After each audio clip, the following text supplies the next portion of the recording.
football is something that, I was able to play since a kid, and now I'm here, so I'm just grateful. I want to switch back a bit and ask you a little bit more question. What's something that you're passionate about on the field that nobody knows about? Not that nobody knows about it, but I do a little bit of photography on the side.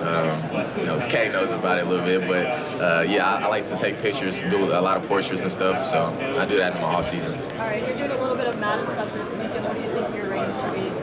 Ooh, what it should be. Our rookies, bro, we gonna be in the 60s. So I'm not even gonna cap to you. We rookies, so it's gonna be like a 66, 67 or something. If football didn't exist, what would you be doing for life right now?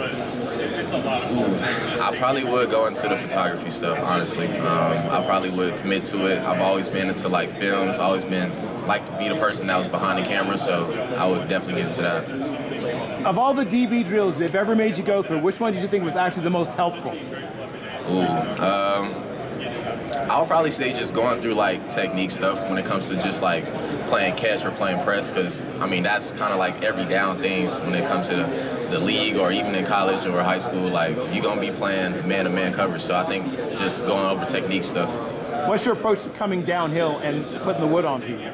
Man, taking that extra step and going through and beyond contact. That's the process, man. You gotta go through the offense, go through the ball carrier. Just get them on the ground at all means cost.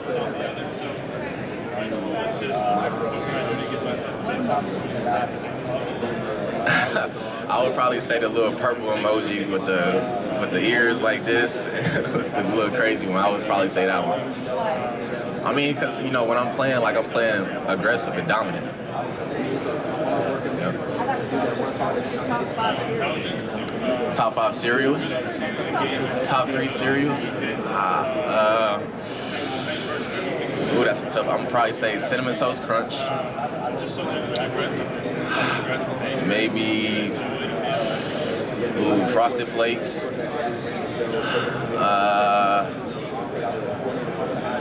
What's a good one? I don't really know. I mean, I don't really eat cereal like that, but I would try to say that would be my top 2. Yeah. When a scout wants to see you on tape, what's the first game you want to show them? Miami. Why for sure. I think that's a game that I showed everything in that game. I showed that I can come down and hit. I showed that I can play in coverage, and I showed that, to the last snap, I'm going to go and go get it. Thank you.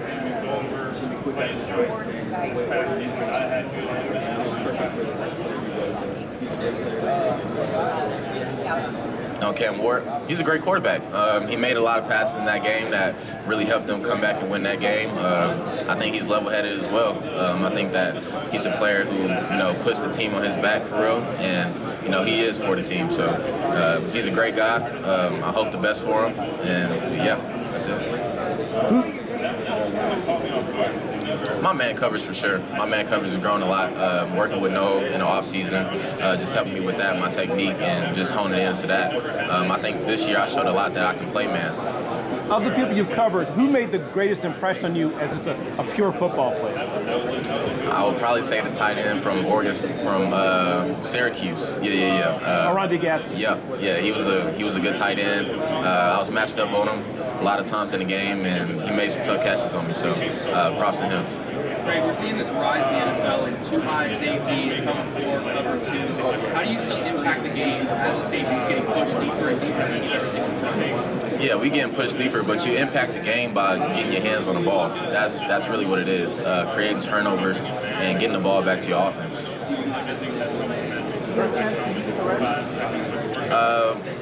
I think I met with him informally, but not formally. Craig, you talked earlier about the importance of challenging yourself and being challenged in practice.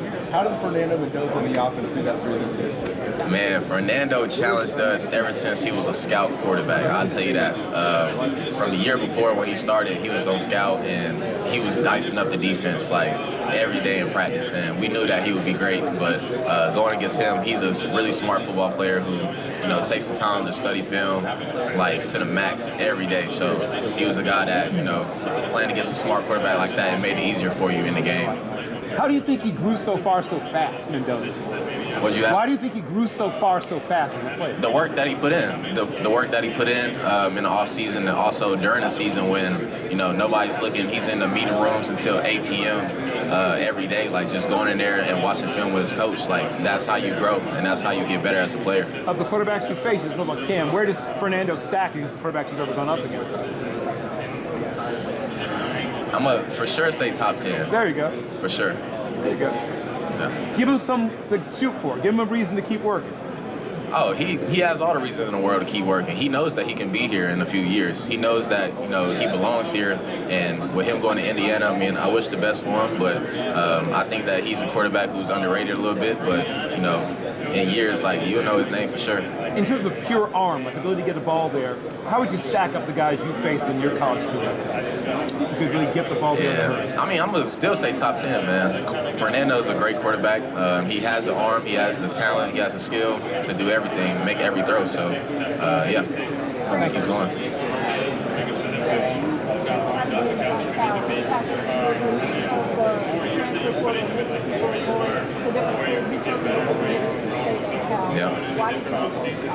Yeah, man, I wanted to leave a legacy. That's really what it was. When we talk about Cal DBs, we talk about Ashton, Jalen, you know, Cam, Elijah, all those guys, and I wanted to be a part of that. I wanted to be a person that my name got brought up when you talk about the Cal DBs who came through. So I had a lot more to show that last season. I really want to show like my skills, just, you know, everything I can do. I'm versatile, that I can be all around the field. So I just couldn't leave, man. The relationships there I built, it was amazing. I couldn't lead those guys, could lead those coaches. You know, it just felt right to stay at home.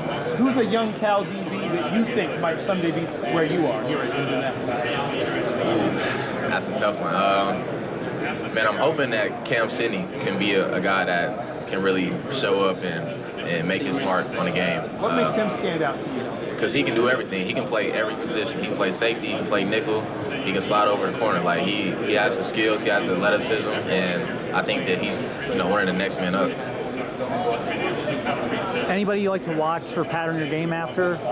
Take things from? Yeah, I definitely watch like Cam Bynum a lot. I watch Javon Holland because he's the guy who gets the ball. He goes to punch the ball at every tackle, and Reed Blankenship for sure. When you are working on the fine points of your game, you obviously are a student of the game. What are the things top 3 things that you still want to get better at, like the most important things in your mind? Yeah, trusting my eyes is one, because I think a lot of times that I diagnose things and, you know, maybe that I might be hesitant to go and make the play, but just trusting my eyes, trusting what I see. Continue to work in man coverage as well, and then the third one would be blitzing. I want to go get some sacks. Physically speaking, what things do you still want to do? Are you at the weight where you want to be? Are you still trying to get a little heavier? What things do you still want to do with your body to get ready for the next time? Just get stronger. You can always get stronger as a defensive back. I mean, you're going to go against running backs who are strong, who are big, Derrick Henrys and all those guys. So just getting stronger. What's the thing you do best in the weight room? Definitely my legs are probably what I do best. Any type of leg day, I mean, I'm going to be putting up numbers. When you say numbers, you're talking like 475, 480, 490. Where are you in the squat? I ain't max squat in a long time, but for sure, I'm up there. I like that. Up there. I'm up there for sure. Craig, I apologize if you've already been asked this, but a lot of teams now are wanting to talk to guys about their ability on the field and then who they are off the field. What do you want NFL teams to know about you as a person other than your physical ability? I'm led by Christ. I'm led by God, man. Every decision that I make, everything that I'm doing, the way I carry myself, I'm led by God, man. He's the foundation of my life. So you won't have to worry about me off the field. I'm doing things the right way, and I'm doing things that help the community out and be of service to others. Specifically,